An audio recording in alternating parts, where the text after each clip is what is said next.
slow timing. Yeah. So what have you done, Alan? You put a... It's been M162 on the E85. We've got 7 pounder boost, 12-1 comp, and yeah, really fat tune and no timing, so it's a safe, reliable setup. So it's still 253, isn't it? Standard stroke, standard Holden cast conduits, blue motor crank. That's pretty awesome, you know, almost 350 at the tyres out of a 253. I'm happy, I'm very happy. Yeah. It's very safe too. I won't have any trouble with fuel issues, leaning out, burning pistons. And as you see, starts, runs fine every day.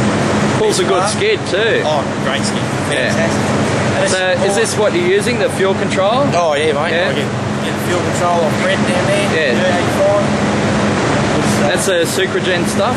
Yeah, that's Supercharged, yeah. Awesome. 108 octane. Beautiful, street legal. Yeah. Best part about it all under the bonnet, mate. Stealth mode. All stealth. That's awesome. Love it.